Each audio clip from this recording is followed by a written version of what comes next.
I don't know if you know me because this will be our first interview for Believe, and I believe that is the most exciting interview that I'm ever taking because I'm interviewing Edgard Cahn. He is the founder of TimeBanks USA, a very, very inspiring person for this movement that now happens globally, and it's been happening for thousands of years maybe, but not as the way we call as a time bank.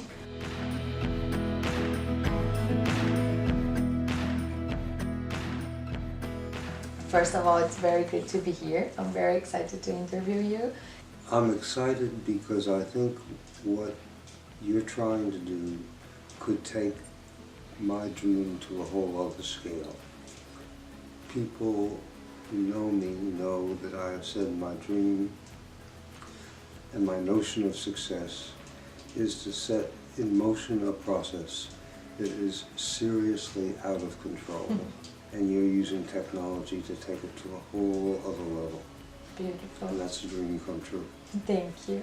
For me it's very exciting too, and I think this out of control movement that we are trying to create is very related to your inspiration and how you played a very beautiful role of setting up time banks in a way that it inspire communities and make it real. To start over, I ask this question to people and you can answer me in any way. It can be very short or it can be a personal explanation about what is your relationship with money, how money shaped your life and the way that you relate to people. I think that my relationship to money is like best understood by my relationship to something called justice. Justice is an ideal, like wealth and prosperity are ideals. And my father, who was a legal philosopher, really shared with me an understanding that one could never quite get to justice. It was too abstract, it was too platonic, it was too perfect. And the definition of justice he gave me was a process of either preventing or remedying whatever would trigger our sense of injustice. And time banking for me is a vehicle of justice.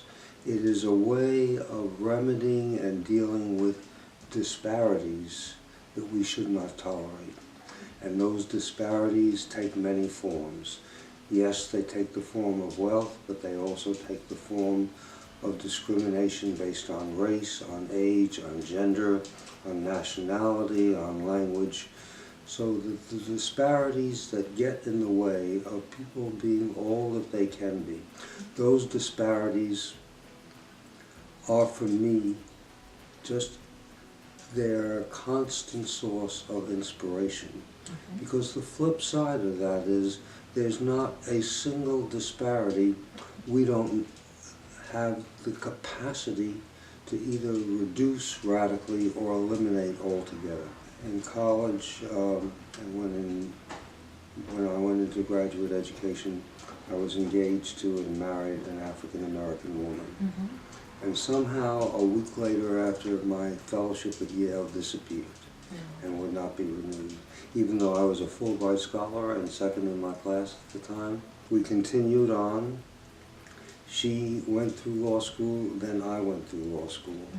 And when I came out, I went into the Justice Department, and they decided I could be a speechwriter because I had a PhD in English, so I became speechwriter for Attorney General Robert Kennedy at the time. Just at that point, the President Johnson, after Kennedy was assassinated, declared war on poverty. So they shipped me over to him. We were funding nonprofits, we were funding the government, we were funding businesses to do something that would help people. But we should have learned from urban renewal that if you don't engage the people, you're back where you started in no time at all.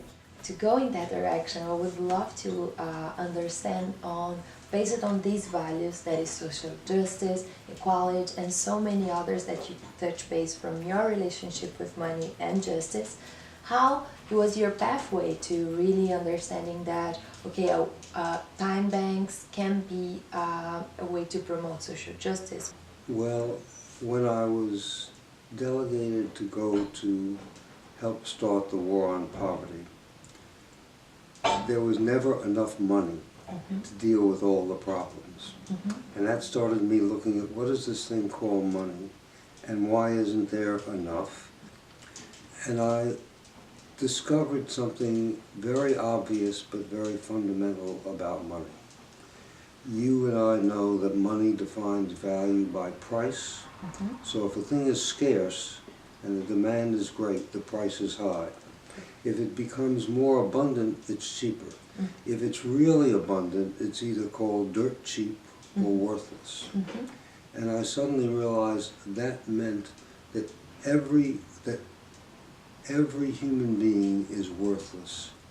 It is not scarce for me to listen to you. It is not scarce for me to walk somebody's dog. So the notion that we have declared useless all of the things that make the ecosystem, our personal ecosystem, who we live with, whom we depend on, where we turn, what our neighborhood is like, what our schools are like, what the world we live in is an ecosystem. And it's an ecosystem that works, that is viable because of balance, because people do walk their dogs, because people do smile at each other. The ecosystem we have is supported by everything that supports the rule of law. So I don't think that I'm abandoning law when I'm doing time banking. I think I am advancing justice if I am reducing disparities, then I am doing law and justice in my terms.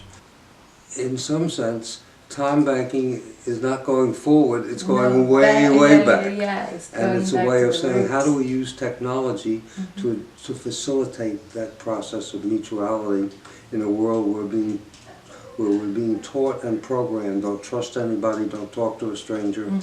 And I think a very important question, I think it's that everyone asks you, and I already know, but I would love to hear from you, Edgard Cahn, what is a time bank? So, because I think it's very beautiful for the users to know from your perspective, because maybe they just got to know time bank on an online digital basis like Believe, but there's so many other ways. So what is simply a time bank for you?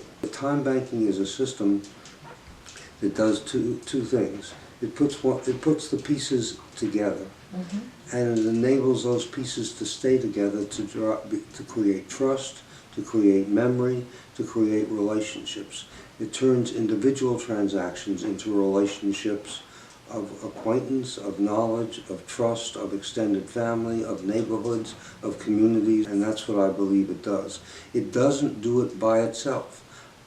Time banking, it will not eliminate money because money is another system.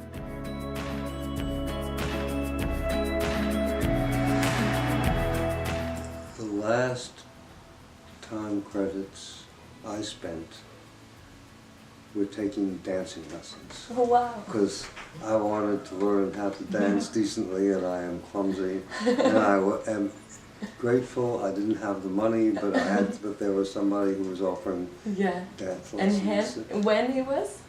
When it was the dancing lessons? About 2 months ago. 2 months ago. That's awesome. But I need more. Yes, okay, but that's a great beginning.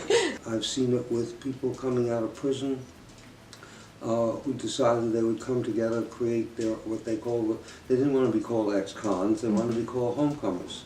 So they created a homecomers academy. So these are the ex-cons who are homecomers who are then respected and appreciated. So the number of examples keep proliferating, but the abundance that we have is inspiring. And we're really, George Bernard Shaw, Robert Kennedy took his lines. Some people say why not? Some people say why, and I ask why not. And I think time banking is the way to ask why not. Why not? Yes. beautiful. And I think the final question, because I love ending, the name of our platform is Believe, and a lot of what you do, it comes from your beliefs, and the way that you speak inspired my beliefs. So what do you believe for life and regarding like who you are? That we have to find purpose and meaning. That we have to feel that we matter. I believe the most important thing is I believe we're powered by that need to know and to answer the question, why are we here?